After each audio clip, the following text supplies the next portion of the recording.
Thara saw the banners going up and felt not joy but terror for her queen.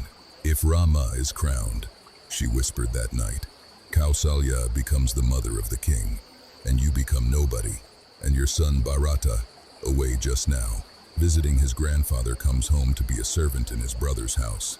It was not true, but fear is a patient worker, and it worked all night in Kaikai's ear, in the voice of the woman who had rocked her to sleep as a child.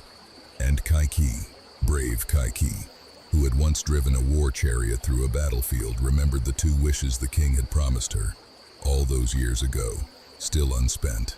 When Dasharatha came that evening to share his joy with his favorite queen, he found her on the floor of the anger room, her ornaments scattered, her hair undone, and she asked for her 2 wishes. The first, let my son Bharata be crowned in Rama's place. The second, let Rama be sent away into the forests to live as a hermit for 14 years. The old king fell the way a great tree falls, slowly and from the inside first. He begged.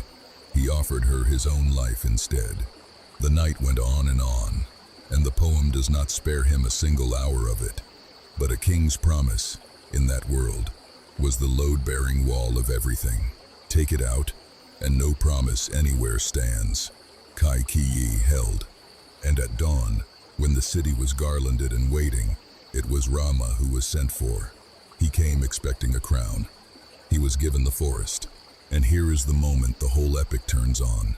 Quiet as a hinge, he heard the sentence of 14 years of exile. The way a man hears rain begin something. The sky had decided, not an injury, just weather. The poem says his face did not change. He touched his father's feet, and the old man could not speak. He went to Kaiki and thanked her for trusting him to keep his father's word for him. If there was a wound in him, he carried it the way deep water carries a stone, out of sight, all the way down. His mother Kausalya wept and asked to come with him. He refused her gently. Her place was beside the king. Lakshmana was not gentle. Lakshmana burned like a struck match, talked of seizing the crown by force, of what was owed, of what was just, and Rama put a hand on his shoulder and let him burn down, and then asked, when you cannot argue with the river, brother, what do? You go with it. Then I am coming with you, said Lakshmana. And that was the whole of that conversation, for 14 years. And Sita, Rama, went to her and spoke practically. The forest is hard. The palace is safe. Wait for me. She heard him out the way the earth hears a spade. Where you are, she said, is the only place I have ever lived. The forest with you is Ayodhya. Ayodhya without you is a forest, he argued. The poem gives him several fine verses of argument, and gives her better ones, and he lost, and was glad to lose. So the 3 of them put off their silks.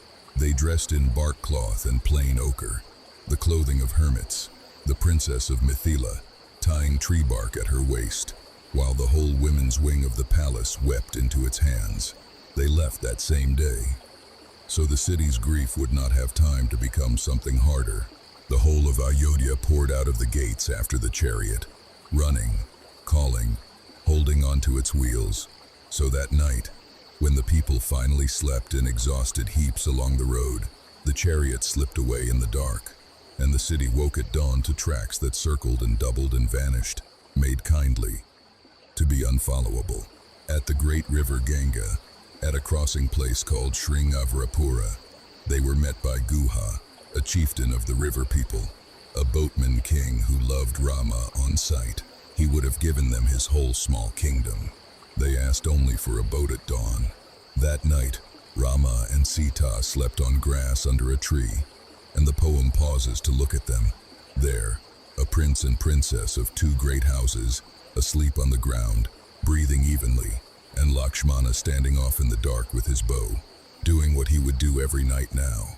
Guha offered to watch so Lakshmana might sleep. Lakshmana only smiled. From tonight, he said, this is what I am for. In the gray of morning they crossed the wide, slow water. Sita whispered a promise to the river. Bring us home safe in the 15th year, and I will return with offerings. On the far bank, they turned once. Somewhere beyond the mist was everything they had ever known. Then they walked south, into the trees, and the trees closed softly behind them. In time, they came to a hill called Chitrakuta, a place of such green sweetness that even grief loosened its grip there, and built a small thatched house beside the river. And the poem does a tender thing. It lets them be happy. Sita learned the names of forest flowers. Rama showed her otters and herons. If you did not know it was an exile, you would call it a honeymoon in the hills. But in Ayodhya, an old man was dying of what he had done. Dasharatha lay in the dark, asking again and again for Rama. And in his last hours he remembered an old, half-forgotten wrong from his young days, a night hunt long ago, a sound by the water he mistook for an animal, an arrow loosed too quickly, and a hermit's son dying in the reeds. The boy's blind old father had grieved a grief too large for his body, and had said to Dasharatha one day, "King, you too will die of separation from a son." It had sounded, then, like a curse. It turned out to be only a description. The old king said Rama's name twice into the dark, softly, and let go of the world. Even this, you see, had been written long before. Nothing tonight arrives unannounced. Bharata was called home, knowing nothing. He arrived to a city with its lamps out, learned everything at once. His father dead, his brother exiled, and the crown, obtained in his name, waiting for him like a trap. And Bharata, Kaikeyi's son, turned out to be the clearest mirror of Rama in the whole story. He refused the throne in open court. He rebuked his mother in words the poem does not soften, then spent years learning to forgive her. And he led the entire city, ministers, armies, all 3 widowed queens, elephants, grain carts, everyone south to the forest, to find Rama and bring him home. On Chitrakuta hill, the brothers met and held each other, and Bharata begged, "Rule from Ayodhya," he said. The exile was a trick. The word was extracted. No one is bound by it. But Rama would not bend. In the same soft, immovable way he had not bent before our father's word, does not become negotiable because he is gone. That is when it matters most. 14 years, then I come home. So Bharata asked for one thing. Rama's sandals. He carried them back to Ayodhya on his own head like a crown. And he would not live in the palace. He settled in a village outside the city, in Nandigrama, wearing bark cloth like his brother, and he placed the sandals on the throne of Kosala. For 14 years, every decree of the kingdom was laid first before a pair of worn wooden sandals. Not a king, the promise of a king. The lamp beside that throne was kept burning, low and steady, the way you might leave a light on for someone. The city learned to sleep again, without its prince, the way one learns to sleep in a too quiet house. It is sleeping now. The palace corridors are dark, the streets are dark, and only that one small flame is awake beside the empty throne, keeping the shape of hope. If sleep is close to you now, go with it, you are in good company. A whole city is going with you. The forest will still be here, and so will I. And there, for now, we let the story rest. The forest is waiting for them, 14 quiet years of it, and somewhere, far to the south, a golden deer has not yet been dreamed. Tomorrow night, when the lamps are lit again, we will walk into those trees together.